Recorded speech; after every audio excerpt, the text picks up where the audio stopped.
Buongiorno e ben ritrovati a tutti.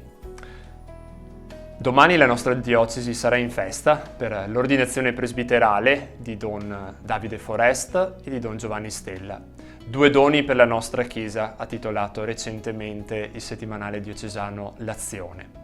Ascolteremo tra poco le loro testimonianze, a due, appunto. Ha detto Papa Francesco poche settimane fa nell'ordinazione presbiterale che ha presieduto nella Basilica di San Pietro: per me, dopo Dio, la vicinanza più importante è al santo popolo fedele di Dio. Voi siete stati eletti, presi dal popolo di Dio. Il Signore diceva a Davide: io ti ho tolto da dietro il gregge. Non dimenticatevi da dove siete venuti, della vostra famiglia, del vostro popolo. Non perdete il fiuto del popolo di Dio. Paolo diceva a Timoteo: ricordati tua mamma, tua nonna. Sì, da dove sei venuto, sacerdoti di popolo. È questo l'augurio che formuliamo a Don Davide e Don Giovanni, è questo anche la nostra preghiera e anche il desiderio che vogliamo esprimere, che il loro ministero in mezzo a noi possa essere davvero un ministero a servizio del popolo di Dio, un ministero che ricorda da dove viene e per questo diventa anche annuncio vocazionale per altri ragazzi e giovani.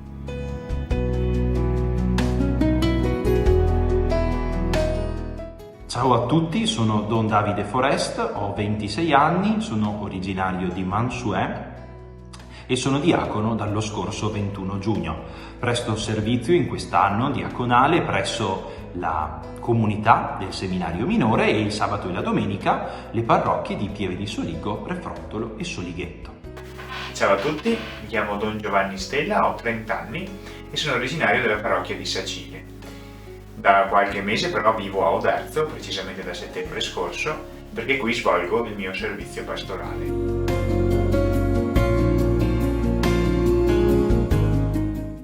Pensando al cammino che mi ha condotto fino all'ordinazione presbiterale, il prossimo 29 maggio, mi vengono in mente tre note. La prima, il Fa.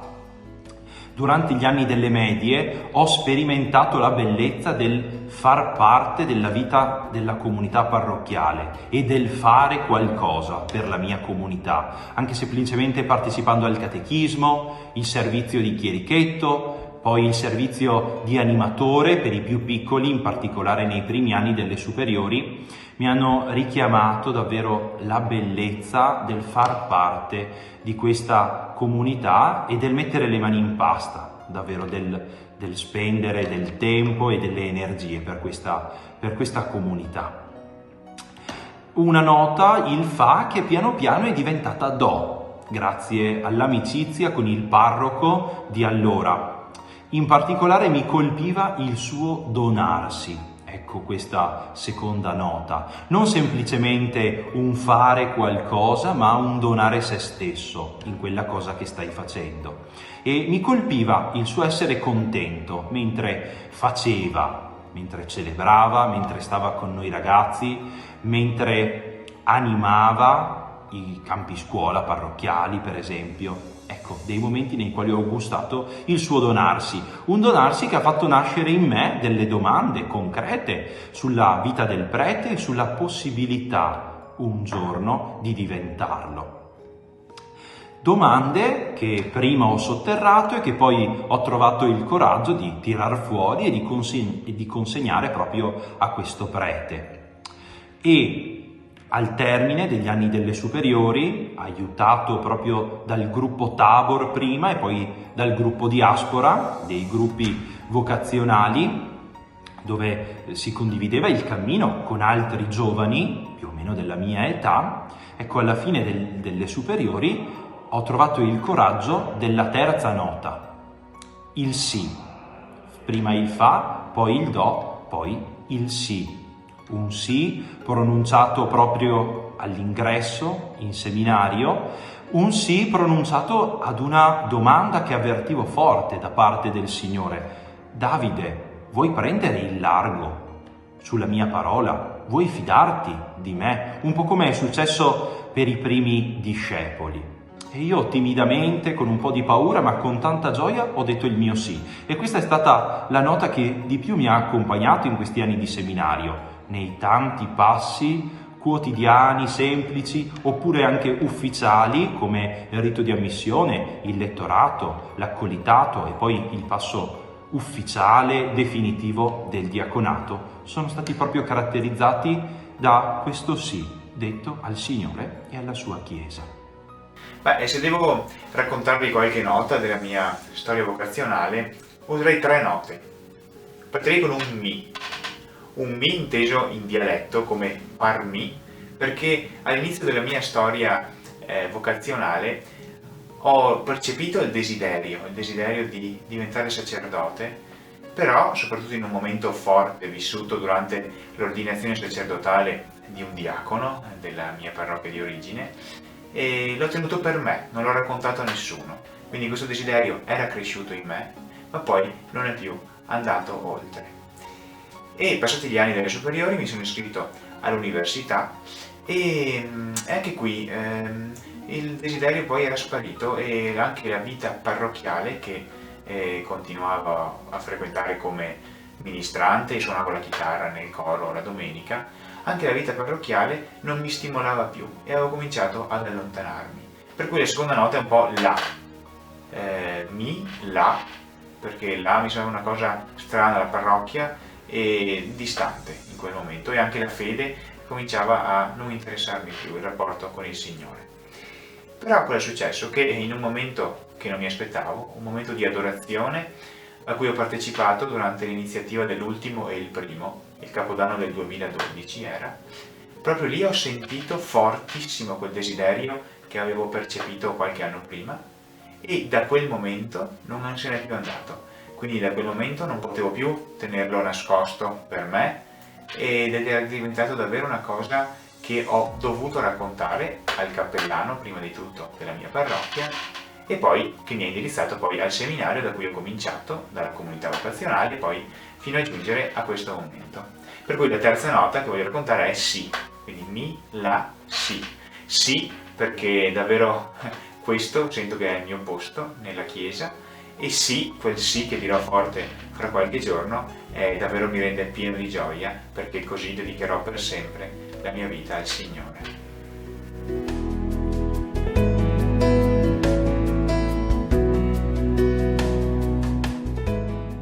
Nella grande orchestra di vocazioni che è la Chiesa vorrei suonare l'organo, non soltanto perché è lo strumento che conosco meglio, lo suono più o meno dalla prima superiore, prima ho studiato un po' di pianoforte, ma perché è lo strumento che di più si usa per il servizio alla liturgia. Ecco, e davvero vorrei semplicemente con la mia vita mettermi a servizio, proprio come fa l'organo, delle persone che mi verranno affidate. Quale strumento nell'orchestra delle vocazioni, della Chiesa? Io, chi mi conosce, io sono molto alto, quindi mi viene in mente uno strumento alto, come che ne so, il fagotto, per esempio. Questo perché? Perché uno strumento alto fa note molto gravi, molto basse, per chi appunto si intende di musica lo sa. E questo vuole essere più un augurio per me. In un'orchestra le note basse uno non le nota subito, ma qualora mancassero ne sentirebbe subito la mancanza.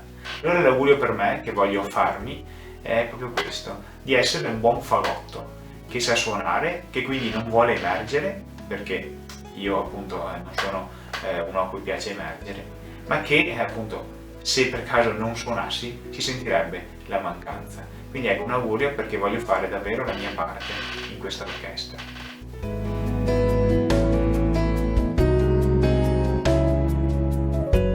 La canzone che mi sta accompagnando un po' in questi anni è Abbi cura di me, di Simone Cristicchi, una canzone del 2019. Il testo mi ha aiutato in tanti momenti a rimettermi in gioco e a chiedere al Signore la grazia che si prendesse cura del mio cammino, che si prendesse cura di me, ma anche la grazia di aiutarmi a prendermi cura io stesso poi degli altri, dei fratelli. Bah, come canzone preferita, non ho un genere preferito che ascolto un po' di tutto, soprattutto in questi ultimi anni. Però adesso mi viene in mente la canzone di Chiara Gagliazzo, Nessun posto è casa mia, perché ciò che dice mi ha aiutato magari in alcuni momenti che l'ascoltavo spesso, soprattutto quando ho cambiato parrocchia o quando ho cambiato qualche incarico, come a significare che nessun posto è casa mia, appunto, non troverò un posto particolare in cui mi sentirò a casa se non nella relazione con le persone, ma soprattutto con il Signore.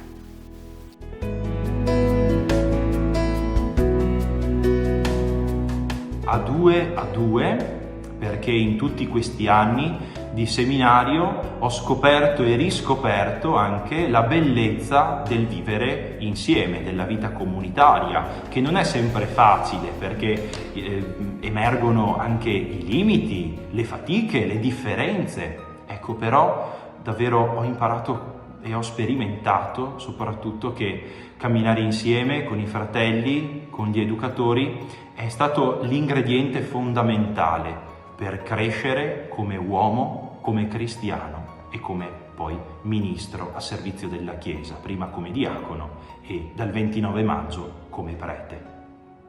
A due perché insieme c'è più festa, mi viene da dire un po' dal mio passato a Cierrino, ma soprattutto perché quando si è insieme a un altro, quando le cose si fanno insieme, allora davvero si percepisce anche la presenza del Signore nell'altro. Quindi si percepisce che la promessa che Lui ci ha fatto nel Vangelo di Matteo, sarò con voi fino alla fine del mondo per tutti i giorni, la sento ancora forte quando faccio qualcosa insieme agli altri, quando incontro le altre persone e soprattutto quando ho vicino a me un fratello fedele. E io sono contento soprattutto di ricevere l'ordinazione sacerdotale, di essere ordinato insieme al mio confratello Don Davide. Quindi a due perché così possiamo sentire vicino a noi la presenza del Signore.